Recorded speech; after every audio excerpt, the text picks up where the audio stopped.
Continuamos aquí, en este caso, con Augusto Salvato. Él es politólogo, pero también siempre muy cercano a intercambiando mundos con la tecnología. Sacó hace poquito, en septiembre, La Era del Malestar, Algoritmos y Redes Antisociales, por Lea, que vamos a estar hablando de esto y de otras cosas. Gracias por venir, Augusto. ¿Cómo andás? Muy bien, gracias por la invitación. Un placer estar acá con ustedes. ¿De dónde parte la necesidad de hacer este libro?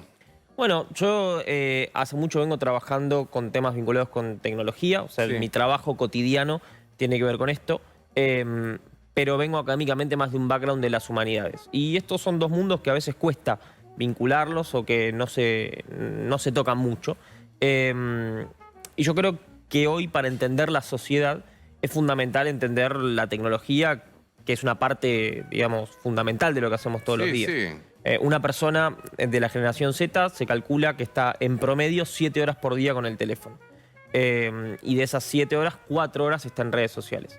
Entonces, si queremos entender qué le pasa a una generación, pero también la forma en que vota, la forma en que toma decisiones, la forma en que consume, es fundamental mirar ahí. Y el libro es un poco un ejercicio de intentar mirar uno de los aspectos que están vinculados a la sociedad actual, que tiene que ver con algo que a mí por lo menos me llamó mucho la atención, que si querés ahora lo charlamos más, pero que es el malestar, esta sensación de malestar que atraviesa nuestra sociedad. Sí, totalmente. De hecho, claro, porque por ahí uno piensa en tecnología y piensa, no sé, en avances futuristas y demás, y decís, bueno, no está relacionado con las humanidades y demás. Y no, en realidad la tecnología está en todos lados. Desde un mortero para pisar, eso ya es tecnología.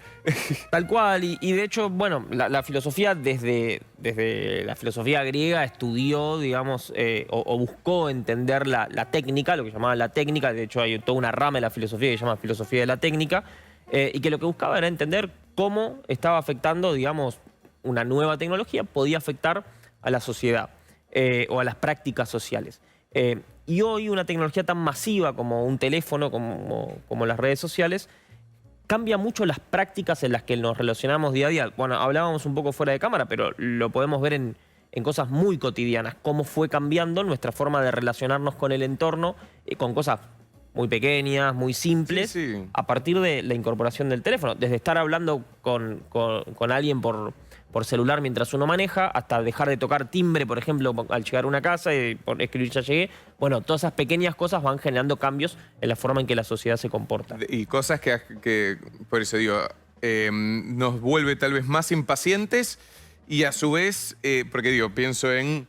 Yo cuando era chico le decía a mis amigos, o salía, le tocaba el timbre a uno. No, salió, está en la plaza. Iba para la plaza a ver si estaba, no, iba recorriendo y tenía que ir la paciencia de a ver dónde estaba, y por ahí me llevaba 3 horas encontrarme con alguno. O nos encontramos en La Croce y Álvarez Thomas a las 6 de la tarde. Y 6 y cuarto estaba. Ahora acá te mandan un mensaje. Sí, claro. ¿No? Entonces la impaciencia de decir, ¿dónde estás? Al toque apenas llega, y que el otro por ahí se tome su tiempo para llegar, porque total la visa... Bueno, generó una cultura, como decís, muy ansiosa, pero hay otros elementos culturales interesantes ahí para analizar. Por ejemplo, la cultura del atracón, ¿no? Como esta cosa de la experiencia de lo ilimitado permanentemente, y esta lógica de, bueno, mucha gente debe haber en este momento que se tiene que levantar mañana y no puede parar de mirar una serie, un programa, Sí. o scrollear, ¿no? Esta cosa de tener que consumir mucho porque, total, hay contenido ilimitado, ¿no? Nunca vas a poder ver todas las series que hay en Netflix, nunca vas a poder ver todos los reels que hay en Instagram. De hecho, hace unos años, Instagram, cuando vos terminabas de ver el contenido que publicaban las personas a las que seguías, te aparecía un cartelito que decía, bueno, ya no hay más contenido para que veas, como ya está. Claro. Hoy ¿Qué eso más nunca querés? pasa. Exacto, hoy eso nunca pasa. Entonces, como decís, la cultura de la ansiedad, la cultura del atracón, la cultura de lo ilimitado, son todas... también la cultura de la imagen, ¿no? Es muy fuerte en un mundo de redes sociales. El que empezó, por ejemplo, usando Facebook. Facebook era, si bien tenía una importante, digamos, una importancia de la imagen, lo fundamental era el texto, digamos, lo que Sí. uno escribía y se comunicaba con otros. Hoy tenemos una cultura casi 100% basada en la imagen. Y todo eso es innegable que genera consecuencias. Después podemos conversar, buenas, malas, algunas cosas nos gustarán más, otras cosas menos. Pero es innegable que todo eso genera cambios en la forma en que nos relacionamos con el entorno. Y ahora esto tal vez ya vaya más allá, pero también lo mencionas. obviamente es un tal vez mal uso o uso equivocado o indebido de las redes sociales. Ahora bien, ¿es porque nosotros tenemos mala conducta o porque el sistema está hecho para que nosotros tengamos esa conducta? Está buenísimo el punto, porque hay un poco de las dos cosas. O sea, está esta lógica, y que la conversamos también, de no podemos demonizar la herramienta. Una herramienta, en definitiva, es una herramienta, dentro de todo neutra. Pero la realidad es que en el caso particular de las redes sociales, hay un algoritmo que está construido con mucha inteligencia, digamos, y con conocimiento basado en las ciencias del comportamiento, con el objetivo de captar nuestra atención. Y acá se nos abre una puerta interesantísima, que es la famosa economía de la atención. O sea, hoy prestar atención a algo, o sea, nuestra atención, es una moneda de cambio valiosísima, en la cual se basa buena parte de la economía. Entonces, esto es importante tenerlo en cuenta. No es que el otro día hablaba de esto también en un curso universitario y me decían, bueno, no puedo, tengo como una adicción a TikTok, no puedo dejar de usar TikTok. Bueno, en realidad no es una cuestión solamente de falta de voluntad o de querer usarlo, sino también de que está construido para que uno pase mucho tiempo ahí. Claro. ¿Y cómo combatimos eso? Digo, porque por eso, no sé. Hoy en día, recién estábamos hablando con dos actores, hablamos de la serie, cómo se consume. Antes tenías que esperar un unitario, miércoles a las 11 de la noche, tenías que ver y esperar y listo. Ahora tenés el atracón, sale una serie y la comunidad. Es para maratonear todo el fin de semana. Sí, en un día te lo bajas. Sí, y también cada vez se va más. Es esto, estás viendo algo en la tele, en la plataforma y estás con el celular. O sea, y eso es culpa del usuario. Sí, te genera como las series que te terminan arriba y decir, no me puedo ver un capítulo porque quiero ver qué pasó. Aparte el otro dura 30 minutos, tengo tiempo y estás... ¿Cómo se combate? De vuelta, o sea, es parte de lo que decíamos de la economía de la atención. Mirá, yo creo que como todo problema social y como todo fenómeno social tiene muchas aristas. Esta es la parte aburrida de la respuesta. Yo te digo acá, hay que prohibir los teléfonos, capaz que hacemos un titular, generamos mucho más ruido, pero la realidad es mucho más compleja, ¿no? Y lo digo también porque hay muchas posturas vinculadas a, por ejemplo, recientemente la Ciudad de Buenos Aires prohibió el uso de teléfonos celulares en las aulas. Sí. Que también puede ser un debate, digo, habrá pedagogos a favor, habrá pedagogos en contra. Pero hay distintas dimensiones dentro del problema. Por un lado, hay una cuestión obviamente vinculada al usuario, ¿no? Y el usuario en ese sentido tiene herramientas para poder ponerse y tratar de generarse límites. Por ejemplo, sin ir más lejos, en la sección de bienestar digital del teléfono tenemos una parte que nos permite poner un límite a la cantidad de tiempo que usamos ciertas aplicaciones. Entonces puedes decir, mira, redes sociales en general, 2 horas por día máximo. Y me sale una alarma cuando me faltan 10 minutos, me sale una alarma cuando me faltan 5, y cuando te terminaron las 2 horas, ya no puedo entrar más a las aplicaciones. Pero sí puedes entrar a configuración. Podés entrar a posponer la alarma como en todo en la vida. Pero bueno, claro, ahí está la parte de voluntad de cada uno. Absolutamente. Pero bueno, también hay un punto que es muy importante, que es generar conciencia, ¿no? A veces me pasa, hablando de esto, che, ¿vos sabés cuánto usás al día las redes sociales? Por ejemplo, ¿tenés esa métrica, más o menos la tenés? Bueno, mucha gente no lo tiene, o sea, no lo sabe y se sorprende quizás cuando ves 6 horas y media, 7 horas y media. Entonces, hay un primer punto que tiene que ver con la conciencia o la propia conciencia de cómo lo estamos usando. Después hay un segundo punto en el que todos tenemos un poquito de responsabilidad sobre esta cosa de generar la atención, ¿no? Dentro de las redes sociales, por ejemplo, hay una lógica muy marcada en la generación de contenido, de que se sabe más o menos lo que tenés que hacer para captar la atención. Tenés que empezar con los primeros 3 segundos de determinada manera. Incluso hay todo un catálogo de si se quiere, técnicas para captar la atención. Entonces, hay también una pata de problematización de eso. Entonces, ¿vamos a generar un contenido para que sea valioso ese contenido, o vamos a generar un contenido para que sea consumible? Y ahí hay toda una cuestión de problematizarlo, que es quizás hasta más profunda, obviamente. Y bueno, parte del malestar, que de hecho de ahí viene el título, pero ¿lo empezaste a percibir vos, en lo personal, en tu vida cotidiana, con otras personas? Bueno, a ver, hay un fenómeno que a mí me empezó a interesar como tema de estudio, que tiene que ver con que cada vez más personas se empezaban a declarar en encuestas, y obviamente en la percepción cotidiana, pero basando también en encuestas, Sufrir cuestiones vinculadas con salud mental. Por ejemplo, en Estados Unidos el 44% de las personas en los últimos 2 años han declarado haber tenido algún problema vinculado con salud mental. Por otro lado, cada vez más personas hablan de estrés, de ansiedad, de esta cosa de como sentirse disconformes con el presente, que se manifiesta también en otro tipo de encuestas, no solamente cuestiones vinculadas a lo personal, sino también disconformidad con las instituciones democráticas. O sea, estamos en el momento más bajo desde la tercera ola de democratización de los años 80, en el momento más bajo en confianza con las instituciones democráticas, por ejemplo. Y así podríamos tomar una serie de indicadores. ¿A nivel global o...? A nivel global, exacto, sí.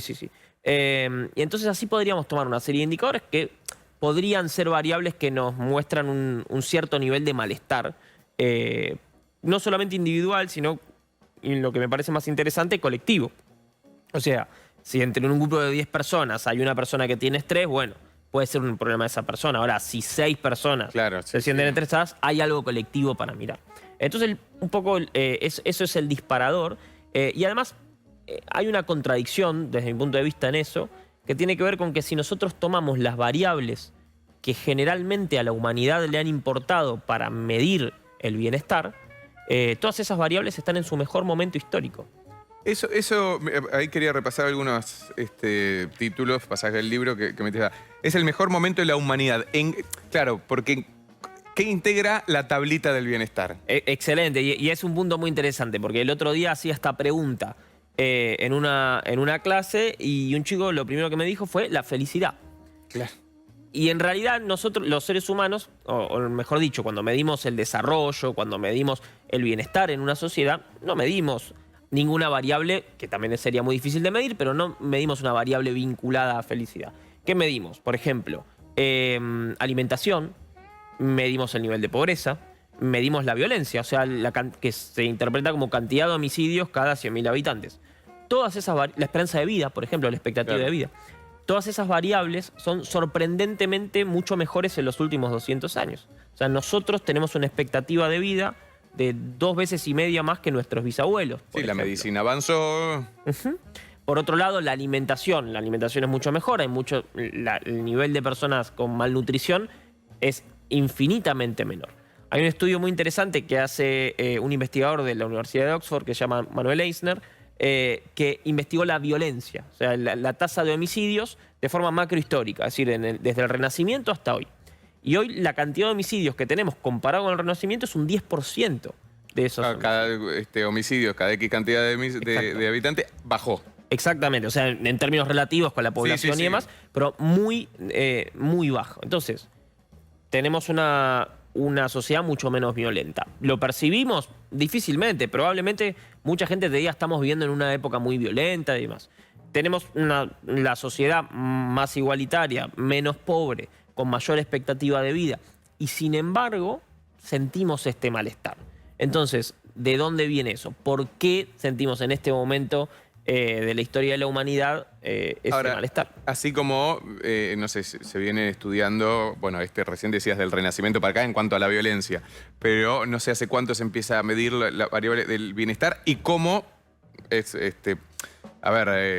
claro, ¿qué sería ser la felicidad? Entonces, ¿esto varió en los últimos años, sobre todo en los últimos 20, 25 años de auge de las redes sociales? ¿O en realidad antes ya estaba igual, lo único que ahora podemos medirlo más o podemos...? Está muy bien, o sea, hay diferentes posturas. Hay posturas, por ejemplo, uno de los libros más vendidos del año pasado en los Estados Unidos se llama La generación ansiosa de un psicólogo que se llama Jonathan Haidt, que él tiene una postura muy negativa de las redes sociales. Entonces él dice, mira, estos indicadores, por ejemplo, de ansiedad, indicadores vinculados con depresión e incluso con cuestiones peores vinculadas a cuestiones de salud mental, se empeoran todas desde 2010-2011, que es el momento en que hay un auge de las redes sociales. Entonces, hay una parte de la biblioteca que te dice, acá hay una correlación entre 2 variables. O sea, desde que se masificaron las redes sociales y el uso de teléfonos móviles, empeoraron estas variables. Hay otra parte de la escuela que te dice, está bien, pero no solamente depende de las redes sociales, hay un montón de cosas que fuimos cambiando. Por ejemplo, la sociedad hedonista basada en la imagen no es solamente fruto de las redes sociales. Es algo que quizás se masificó. Claro, sí. La forma también de crianza, los mensajes con los que fuimos criados. O sea, lógicas, por ejemplo, vinculadas con los mensajes que cada uno fue recibiendo, vienen anteriores a las redes sociales y quizás las redes sociales lo masifican. Entonces, hay distintas escuelas, distintas formas de pensamiento, pero efectivamente en los últimos 20 años han aumentado estos niveles o por lo menos la medición de estos niveles de ansiedad, de depresión y de estrés principalmente.